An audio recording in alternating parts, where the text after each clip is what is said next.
AMP have been providing financial services in Australia and New Zealand for over 150 years. They are one of the leading financial institutes which provides superannuation and investment products, insurances, financial advice and banking products, which includes home loans and savings accounts.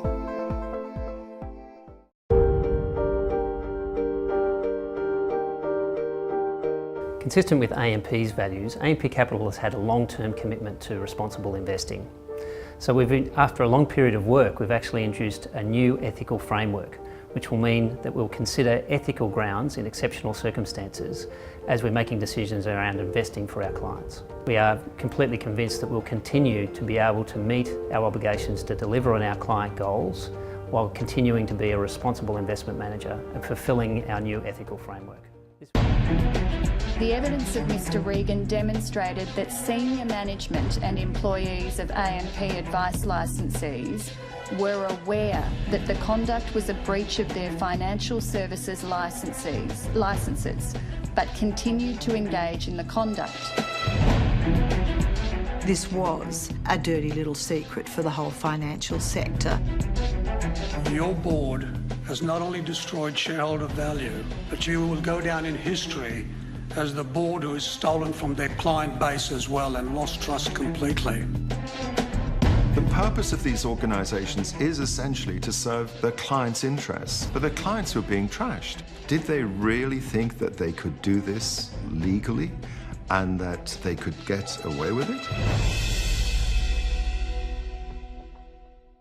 The AMP clients were being charged every month automatically and not receiving a red razoo. Sorry, but they weren't receiving anything. AMP, lists of clients who used its financial planning services were assets that could be traded. And circumstances where a financial planner retired or moved occupation, that left a client without a financial planner. Now, rather than stop charging fees for service, what AMP did was continue to charge fees for service in circumstances where no services were being provided. AMP first owned up to stinging customers with fees for no service in 2009, telling ASIC it was a mistake. But it didn't fix the problem.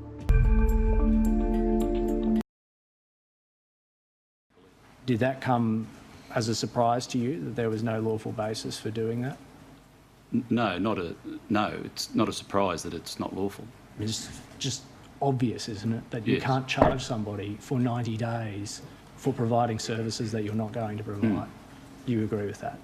That's correct. All right. In some cases, there was a failure of process, but in other cases, it was a deliberate decision by AMP. And AMP didn't tell ASIC that they had made this deliberate decision. That's correct. Inside AMP, the warnings about fees for no service kept coming. In mid-2015, an AMP manager cautioned that fees must be switched off for a group of clients in between advisors. Despite the warning, AMP Financial Planning Managing Director Michael Guggenheimer gave the go-ahead to keep charging customers for 3 weeks. As a result of ASIC's ongoing investigation, by 2016, AMP was paying back customers who'd been hit with fees for no service. But even then, it lied to some customers, telling them they'd been charged by mistake. We want to let you know about a refund you're receiving from us. Some fees were charged in error to your account. This happened due to an administrative error which has now been fixed. We want to apologise for the mistake. And so by my count, this was the 14th false or misleading statement by AMP to ASIC. And that brings us up to the 15th false or misleading statement, the 16th, 17 false or misleading statements. Were you counting that as 1 or 2? I only counted that as 1. Do you think I should count it as 2? I think in fairness, Mr. Hodge, you should. Okay. The 18th false or misleading statement by AMP to ASIC. It has been extremely disappointing. And in fact, I'd say it's been a shock.